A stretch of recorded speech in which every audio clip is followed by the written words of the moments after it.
Et pour analyser ces chiffres, nous sommes en direct par Skype avec Abdallah Beddou, professeur-chercheur en immunologie à la faculté de médecine et de pharmacie à l'université Hassan II de Casablanca. Bonsoir professeur. Bonsoir, merci pour l'invitation. Merci à vous d'être avec nous.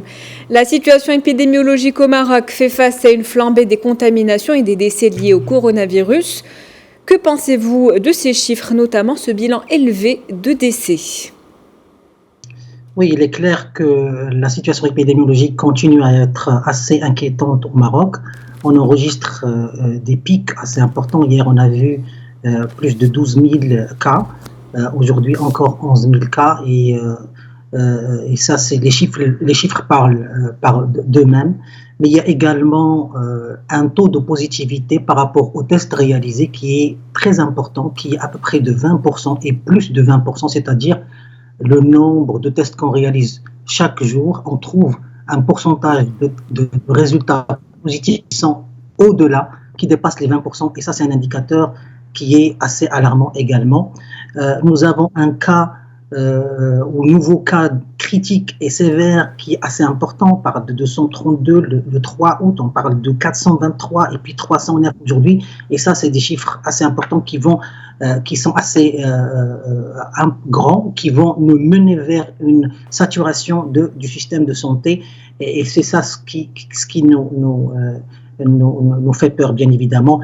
On voit qu'il y a également une augmentation du taux d'occupation des lits de réanimation liés aux patients atteints de Covid, 38, 41, mais aujourd'hui 43%. Et pour revenir au décès, en fait, et c'est ça ce qui m'inquiète moi le plus, parce que l'immunité ou l'immunisation ou la vaccination ne protège pas tant contre la rentrée du virus dans notre organisme, mais il doit protéger contre les formes graves. Et à mon sens, ce qu'on doit à ce niveau-là, nous devons nous pencher sur ces chiffres que nous observons tous les jours. On enregistre par exemple le 3 août 64 décès, hier 72 décès et aujourd'hui 76 décès. À quoi c'est dû ces décès-là? Est-ce que c'est des gens qui n'ont pas été vaccinés? Nous devons en principe analyser les catégories d'âge d'où émanent ces personnes-là pour comprendre est-ce que par exemple une catégorie ou chez une catégorie les gens ne sont pas allés vacciner suffisamment, et nous devons nous pencher et travailler sur cette catégorie du point de vue sensibilisation. Est-ce que les gens ont été vaccinés? Mais ça m'étonnerait. Ces gens-là probablement n'ont pas été vaccinés. À mon sens, et on croyait qu'on avait protégé les gens vulnérables et les gens assez âgés, mais nous avons encore des morts.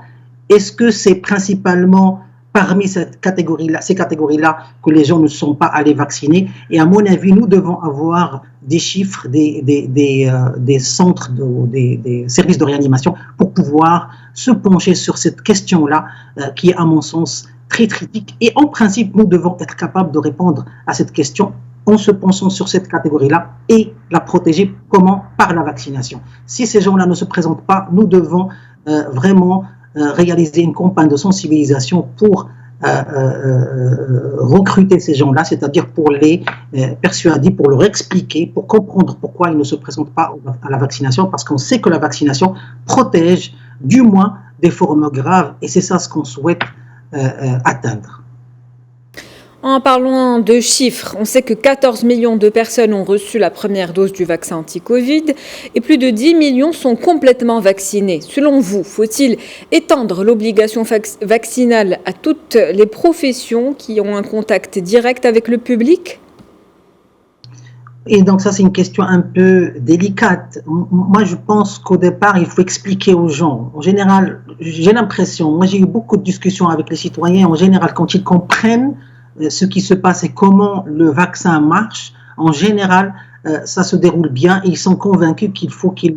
Et on l'a vu dernièrement, les gens se présentent de plus en plus vers les centres de vaccination. Je pense qu'il faut commencer à expliquer aux gens, à sensibiliser les gens avant d'aller vers des systèmes un peu plus solides. Mais bien évidemment, les citoyens doivent comprendre que la seule solution que nous avons aujourd'hui devant ce virus-là, et on voit le nombre de décès aujourd'hui, les deux meilleures solutions que nous avons aujourd'hui, c'est l'observation des gestes barrières et la vaccination, et progresser très très rapidement dans la vaccination pour pouvoir protéger la population.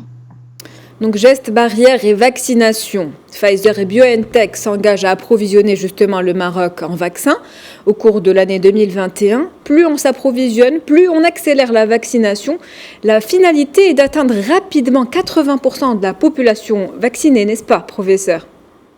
Exactement, c'est exactement ça. Et je pense que c'est une belle mesure encore d'aller approcher d'autres pays pour essayer d'avoir, s'approvisionner davantage de vaccins, notamment celui de Pfizer et BioNTech. Je pense que c'est une excellente chose parce que la seule solution, comme j'ai dit tout à l'heure, la deuxième solution, parmi les deux meilleures solutions, c'est d'accélérer la campagne de vaccination. Donc oui, je ne peux que dire que c'est une excellente chose d'approvisionner ou de s'approvisionner de plus de vaccins, notamment là il s'agit du vaccin de BioNTech de Pfizer et BioNTech. Donc, et les opinions scientifiques divergent sur une troisième dose du vaccin anti-Covid-19 au Maroc. Pensez-vous que la discussion à propos d'un rappel vaccinal est un peu prématurée? Oui, vous avez bien dit le terme rappel vaccinal. Moi, je préfère l'appeler rappel vaccinal parce qu'après, les gens s'embrouillent. Pourquoi?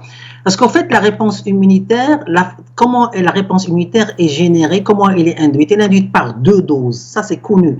La définition de la réponse immunitaire, c'est 2 doses. Normalement, la majorité des personnes, lorsqu'on va leur donner 2 doses ou lorsqu'ils étaient infectés, on va leur rajouter une autre dose, ils vont développer une réponse immunitaire. En principe, on attend et on observe si la réponse immunitaire anti ce virus-là, spécifique contre ce virus-là, est encore là.